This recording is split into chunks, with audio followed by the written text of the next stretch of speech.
I am broadcasting on all AM frequencies. I will be at the South Street Seaport every day at midday, when the sun is highest in the sky. If you are out there, if anyone is out there, I can provide food, I can provide shelter, I can provide security.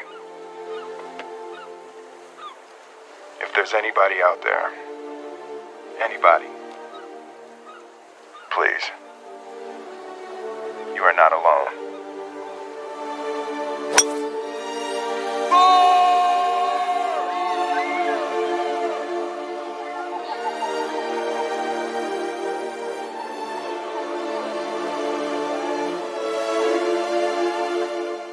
Hey, what's up everybody? We are 31 days out from Endgame 2020 and time is ticking away. So today I'm going to try to break this down as simple as possible for people to understand how it works for you to go through this process and what has put you in a simulation. Because I'm getting a lot of comments about different things that just don't even make sense towards being in a cryostasis chamber. So I'm going to show you guys the process of how it works and where you're at as far as being part of the 172. If somebody has a terminal illness, and like this guy.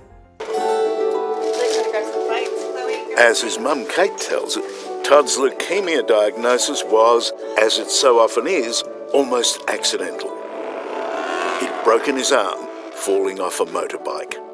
The doctor in the ED just gave him a full, checkup from coming off. Hour and a half later, we were told it looked like Todd had leukemia. He was going to be taken in an ambulance straight down to Westmead Children's and treatment would begin.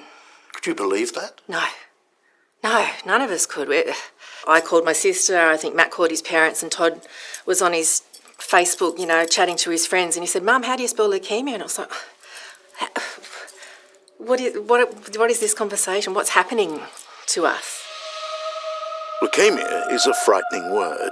It's Australia's most common young person's cancer and one of the most deadly. It's not easy. It takes years of effort and money, and on top of that, researchers are only human. And Ken suffers a terrible reality that despite his efforts, many of his patients will not survive.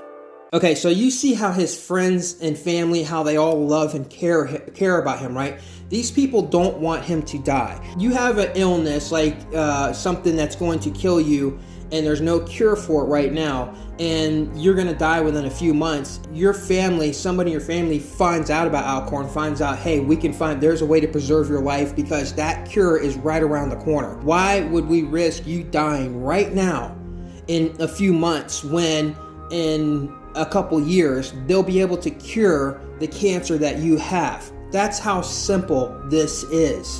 And then they find Alcor on the internet. So let me show you around and explain our procedures from start to end. We can start actually with a mock-up of the early stages of the procedure. Cool. What happens when our patient's been declared clinically dead and we initially go into action and begin the cooling. All right, Max, let's imagine that I have terminal cancer and my days are counted.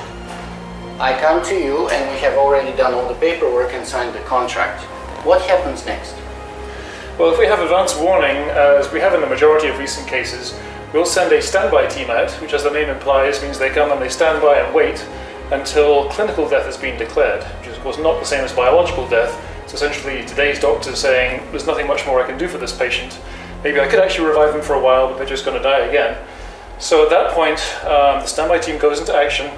Suppose we're in a hospital or a hospice. As soon as clinical death has been declared, within seconds, we'll lift the patient, put them in an ice bath like this. Actually, in a remote location, it'd be a lighter version of this one. This is more for local cases. We'll cover the patient with ice externally to begin external cooling. We'll take over respiration. We'll restart circulation by essentially, it's just like doing CPR, except this device also has suction as well as pressure downwards. So we're restarting everything, essentially. And at the same time, we're administering a whole series of medications, 16 of them in all. The first one of which is propofol, because even though the person's been called dead, that doesn't mean they're not going to wake up again, because there's not some sharp line. people can come back from that. So the first thing we do is to ensure they don't regain consciousness temporarily, because you wouldn't want that during the procedure. Wow.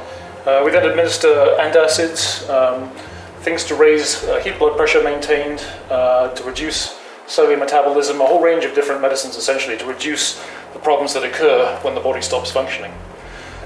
What you don't see here is a device called a squid, because it looks kind of like a squid with long rubbery arms.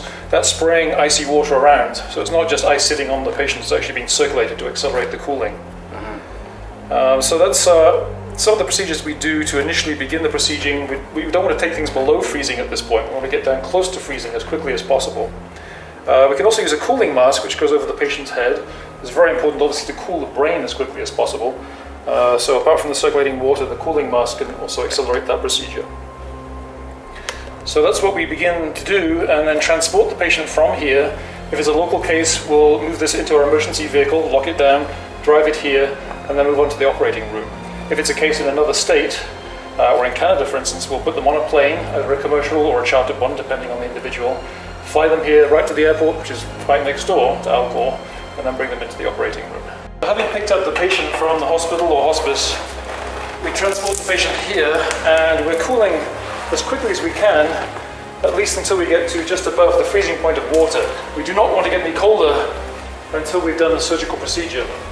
Now, the patient may actually arrive still fairly warm if it's a local case. We've had, I think about 33 minutes is our quickest time from declaration of clinical death to arrival actually here at the building. So if that's the case, they're still cooling, and we want to get them down to probably around 20 degrees C before we begin surgery. If they've come from another state, they're going to be pretty close to the freezing point. And then once you're in Alcor, and once you're there, and once your body is being preserved, then your mind needs to be occupied. And that's when you come across, that's the reason why that they would be using technology like DARPA, which would keep your mind occupied.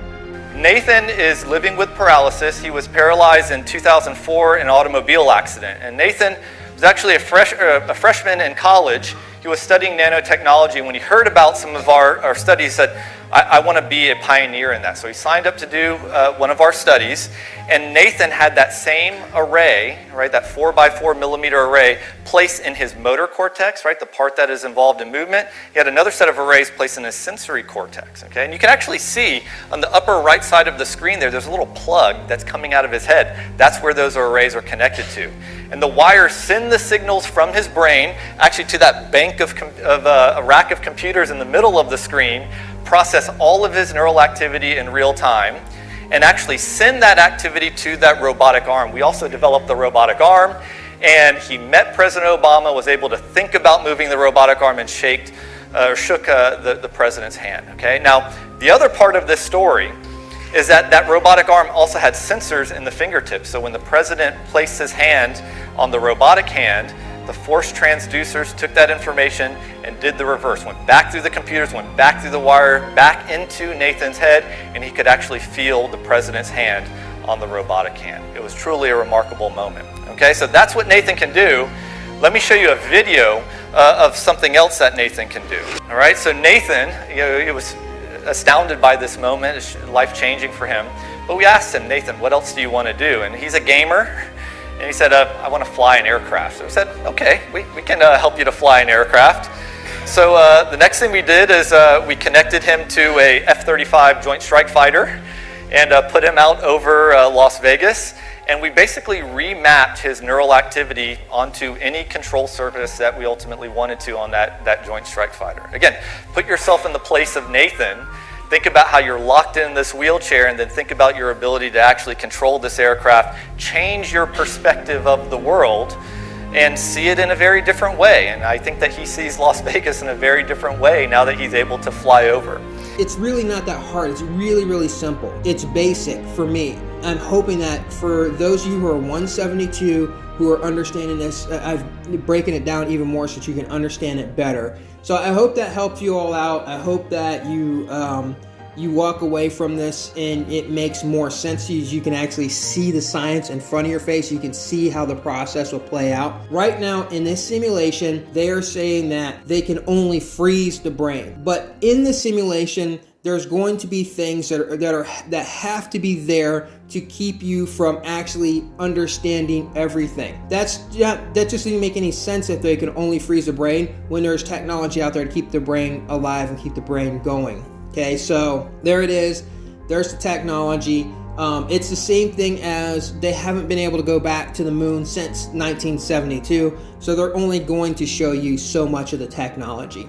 They're going to show you to divert you and not give you all the answers. You're going to notice the picture of a dog's head up here, and there's no way I'm going to put that video on my, I'm going to repost that video because it's graphic, it's horrible, but you can go watch it for yourself to see that they actually were, in the 1940s, they kept the head of a dog alive for so long, and they showed experiment stuff on it, which is really hard to watch because I hate seeing animal cruelty. But anyhow, yeah, so, I mean, look, 1972 is definitely a glitch in a system.